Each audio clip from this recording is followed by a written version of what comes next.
gosh, they're all saying, Miranda, you're gorgeous. You're so pretty.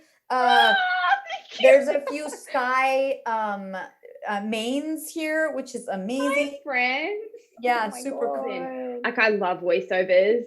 It's just so fun. I feel like sometimes it's more fun than acting. I don't know how you feel.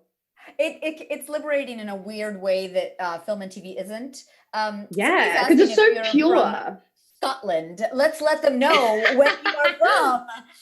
I'm sorry that I'm drinking my coffee, but I actually woke up like an hour ago, so we need it. We've got it. I'm from a place called Canberra in Australia, and then I moved to Sydney when I was like 17, 18 years old. I moved to Sydney, so half my family's in Sydney, half my family's in Canberra. Where, Carolina, where are you from? Were you born in America? No, I was born and raised in Colombia in South America. Oh, So I speak Spanish, but so Raze is Brazilian. I happened to live in Brazil for a little bit and learned a little Portuguese. So I play a lot of Brazilian characters. so I got the audition just through my agency, and we were deep in quarantine at that time. Like, it was, I think it was honestly like May or something, perhaps April. And so I just was, so in quarantine. I wasn't really thinking about acting or voiceovers. And you know how at that time there wasn't that much work. Like, there was stuff trickling in, but it had slowed down a lot. And so I got this audition, and it didn't say Valorant. The character's name wasn't Skye.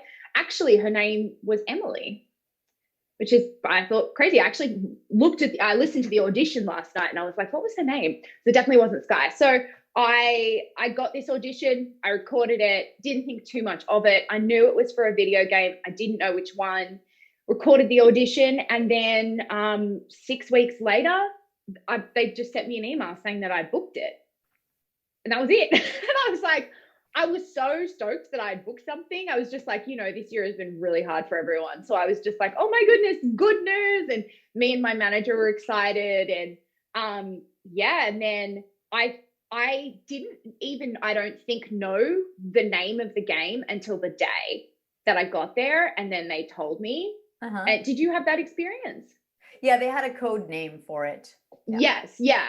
So then when I got there, they told me it was for Valorant, which, to be totally honest, I didn't know what it was, because I don't play games or anything like that. So I was like, okay. It was really, but I remember when I was there, and I could tell the way that, the producers and the directors were talking about the game. I got this sense that it was a very big deal.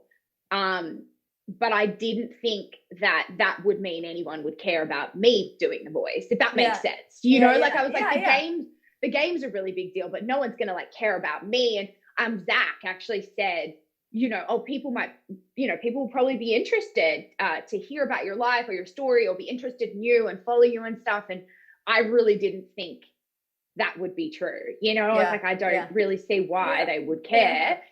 Someone's comment was that, why do voice actors not play their video game? It's we're actors, guys, and we usually aren't gamers. A lot of us aren't, so it's not like we don't want to. It's just something that isn't really in our DNA to like start playing and be really good at, because we're totally trying to get the next job. And exactly. And also, I think of her, this is really cheesy to say, but I think of her as like the same way that you would think of your characters. And if you do an animation series, you think of them as like, it's a character you play. Like, it's a weird, I don't think of her in that world. I just think of her like her life in Nimbin and her life now, and how she's like had to come to save the world. I don't know. It's a different thing. It doesn't necessarily make me want to play her.